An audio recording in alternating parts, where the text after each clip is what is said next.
Ramai pemilik rumah beli unit bukan hanya untuk duduk, tapi untuk jadikan aset yang bagi pulangan tetap setiap bulan. Hari ini saya nak tunjuk bagaimana sebuah unit macam ni boleh jadi sumber rental. Saya lalu tapi tak pernah masuk. Ini first time masuk katanya. Bila cakap tentang potensi sewa, Saya banyakkan pertama yang saya lihat ialah orang kat sini pun jarang. Antara aktivis berada dalam kawasan yang sangat dicari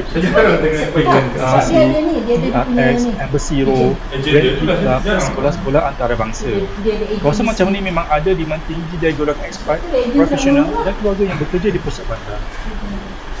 Untuk unit besar 2,107 square feet dengan private lift dan view pada kuda macam ni, penyewa sasaran biasanya dari kategori high quality tenant, expert eksekutif, pasangan profesional, keluarga kecil atau syarikat yang cari unit untuk staf mereka. Penyewa macam ni biasanya lebih stabil, jaga rumah dengan baik dan bayar tepat masa. Unit yang fully renovated dan fully furnished macam ni dapat advantage besar. Penyewa sanggup bayar lebih kalau rumah dah siap cantik, modern, siap kitchen cabinet, bilik tidur lengkap dan view eksklusif. Mereka tak perlu beli barang, masuk sahaja dan terus tinggal.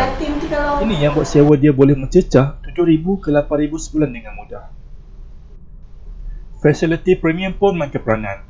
Pool besar, gym lengkap, playground, tennis court, semua ni bagi penyewa rasa mereka dapat lifestyle, bukan sekadar rumah. Bila fasiliti terjaga dan selesa, penyewa cenderung untuk stay lama. Ini kurangkan kos tukar penyewa dan kurangkan risiko rumah kosong terlalu lama. Dengan rental sekitar RM7,650 sebulan, unit macam ni boleh bagi pulangan yang sangat baik, terutama jika pinjaman dah lama atau installment rendah. Lagi satu, demand rumah berkualiti tinggi di lokasi macam ni biasanya stabil, walaupun market turun naik. Jadi dia bukan saja bagi income bulanan, tapi jaga panjang pun nilai dia maintain. Kalau anda pemilik rumah dan nak tahu berapa rental value sebenar rumah anda, atau nak jadikan rumah anda sebagai aset dengan jana pendapatan bulanan, bagi saya boleh bantu analisis pasaran, tentukan harga sewa terbaik dan cari penyewa berkualiti untuk anda. Let your property work for you, bukan sebaliknya.